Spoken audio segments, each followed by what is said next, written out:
everybody, this is Grandmaster Damian Lemos for onlinechesslessons.net, and in this video we're going to analyze round 2 of the World Chess Championship match between Anand and Carlsen. This time Anand was playing white and he couldn't get much out of the opening. Let's get started. Anand opens the game with e4, and here comes probably the first surprise. Carlsen plays with c6, the Caro-Kann defense. Well, Magnus he plays a lot of lines, but he's been playing e4, e5 a lot recently. Or maybe, personally I was expecting maybe a Sicilian. I wasn't expecting the Caro-Kann actually, but for a match game and in order to equalize, this is a very solid choice. So let's see. White gets more space in the center by playing d4. Black plays with d5, and here Anand, instead of playing e5, which is the advanced variation, he plays knight c3, which is the main line defending the e4 pawn, and he takes e4, knight takes e4, and here black plays bishop to f5. For those who doesn't know the Caro-Kann match, bishop f5 has a reason. Black wants to make sure the bishop is outside the pawn chain before he finishes his development. For instance, if he plays e6 right here, this is too solid. However, bishop c8 is not what we call a good bishop. This bishop is inside the pawn chain. It's not doing much. It's lacking diagonals. That is why bishop to f5 is better. White plays a knight to c3, attacking this bishop on f5, bishop c6. Anand plays h4. We're still following theory, by the way. h6, knight to f3, and in this position we know knight e5 happens to be a threat. It's a positional threat. White he's not winning material, but if he plays knight e5, he'll be attacking the bishop on c6, and he'll also be looking at the pawn on f7, which happens to be a weakness for black. That is why the main move here for black is playing knight to d7, because this move stops knight to e5. However, here comes the second surprise. In this game, Magnus plays e6. This is not the main line, and as we can see, this move is not stopping knight to e5. I know this move, it's been played a lot by Drayev, for instance, but again, as I said, it's not the main line, so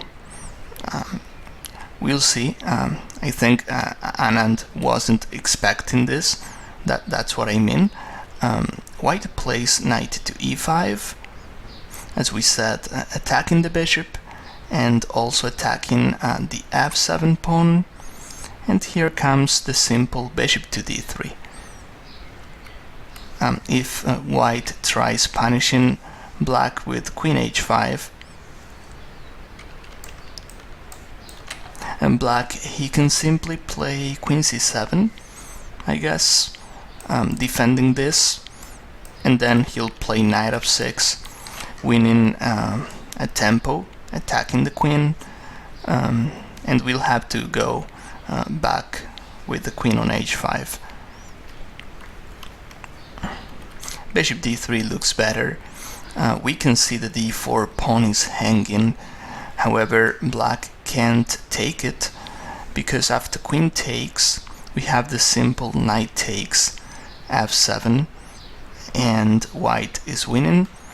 As you can see, if king takes, here comes the simple bishop c6 check, and then we take the queen on d4, and after knight takes f7, if he plays the in-between bishop takes, we just take the rook, and we still have a winning advantage.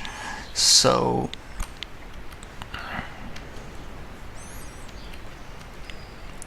yeah, taking on d4 without having a strong development, it's not good.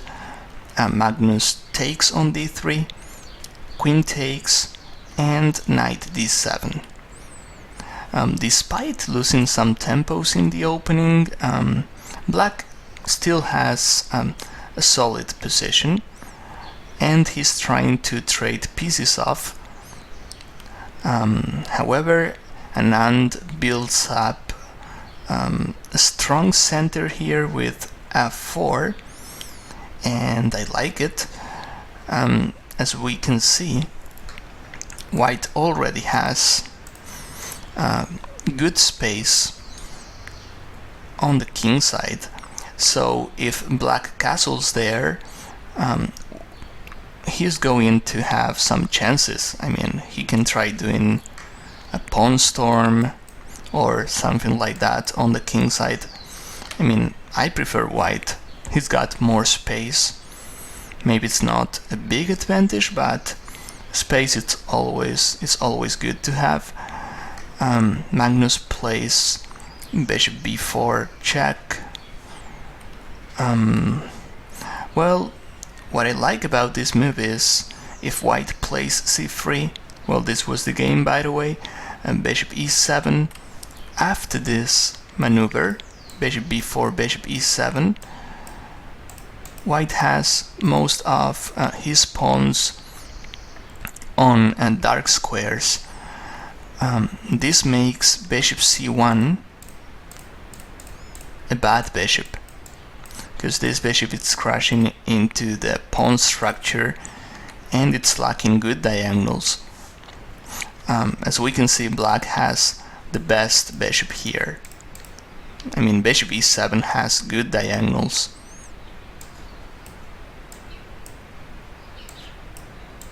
That is why I like this maneuver.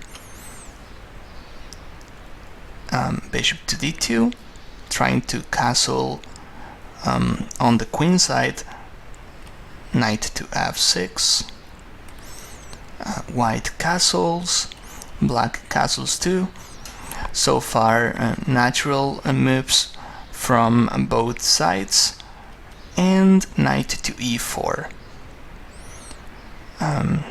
Yeah, this is interesting, of course, freeing the she file, and like we said before, maybe we'll consider advancing with the she pawn. After seeing the game, I would tell that maybe king b1 is an improvement, because in some lines the a2 pawn is already protected, and when you castle on the queen side, it's always good to play something like king b1. I mean, I feel there's still a lot of play left.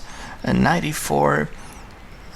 Here black seems to be equalizing, I'm not sure, but after trading pieces off with knight takes, queen takes, knight takes e5. The thing is, black, he'll play queen d5 next, and he'll try trading queens off, and he's also attacking the a2 pawn, and that is what happened in this game actually.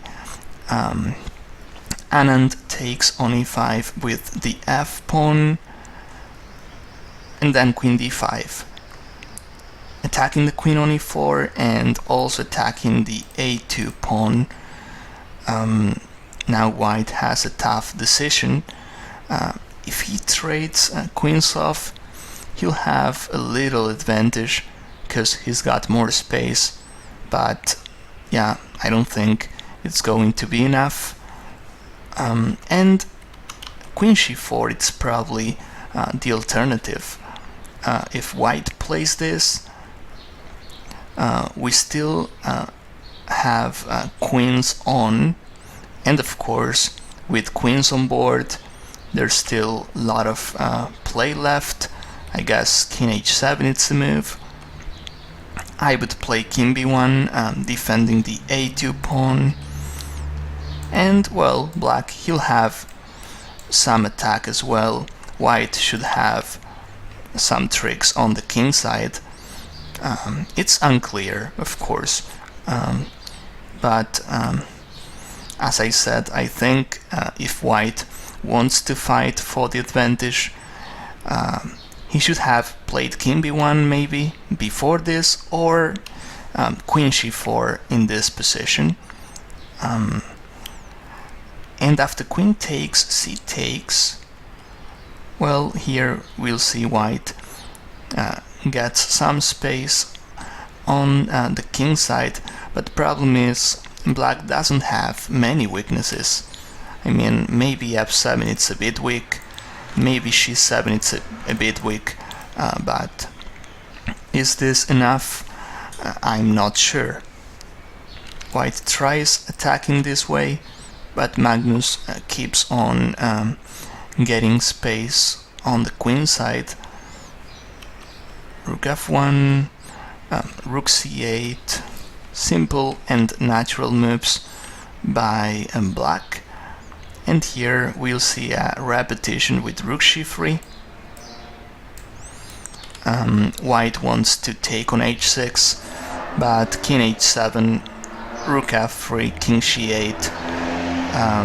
White plays rook c3 again, and of course after a couple of repetitions the game was a draw. So far the first two games, I think they are both playing tight. I mean, too solid.